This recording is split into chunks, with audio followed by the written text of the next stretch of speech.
Hello, learners. It is Thursday, April 2nd, 2020. It's a beautiful day outside, so I'm going to challenge you to do something outside today. Just wait for the rest of the video and you'll see what it is. Our conversation starter or writing question of the day is, what is your favorite movie and why? I love watching movies because, as my students know, I love popcorn, and popcorn and movies go perfectly together. So I have a few favorite movies. One of my favorite Disney movies or Disney Pixar movies is Inside Out. I just think it's so clever and it's super interesting, and I just really like that movie. So write about it, talk about it. What is your favorite movie? And try to explain why. The next thing that I have for you is I looked up on this day in history. So on April 2nd, 1917, so the year 1917, the first female congressperson was elected. Her name was Jeannette Rankin, and she was the first woman elected to the U.S. Congress. So she started her term, she started office on April 2nd, 1917, which is really cool. It's very interesting. So previously, there were only men in Congress, and this was the first time a woman was elected and started her role in Congress, which is super interesting. I have a challenge for you. My challenge for you is to read outside today. It's beautiful outside, and it switches up your routine when you read in a different environment. So maybe you're used to reading in your bed all the time, or you always read on the couch. Read outside. It's beautiful out. You'll see lots of signs of spring.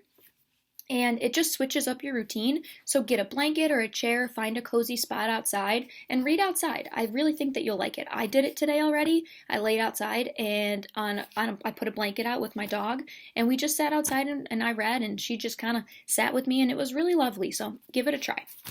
Our mindful strategy for today is called counting breaths. So the way that you do this is you sit up straight, and it says, we count breaths to help develop concentration. Concentration is focusing on something. Just like playing a sport or an instrument, the more we practice, the better we are at concentrating. So what you do is you sit up straight and you breathe in naturally. Naturally means the way that your body would regularly do it. So not big, deep breaths in and out, but just breathing normally. And in your head, you count each breath. So in and out is one breath. Okay, so you're going to count 10 normal breaths, okay?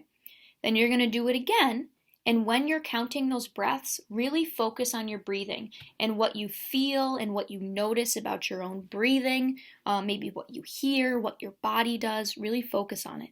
So this concentrating makes us more aware of our body, and it also helps us practice focusing on something, okay? So 10 breaths, count. You can count using your fingers, or you can count in your head. The 10 breaths in and out is 1, and then do it again and really focus on what you hear or feel with your body when you're doing those breaths. And we're going to end with 2 story cubes. All right, so we have an arrow and a fish.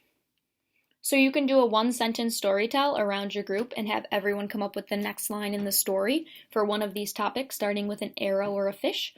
Or you can write a fiction story or a made-up story about it, starting with an arrow or a fish, or having something like this in one of these topics in your story. Or you can write a nonfiction piece, maybe research a type of fish that lives in Lake Ontario, or research, the origin of arrows or bow and arrows and trace it back to Native Americans. So talk about it with the people around you, make up a silly story, focusing on transition words, or write about it. And that's all I have for you today. So until next time, have a great day. And it's Miss G. See you soon.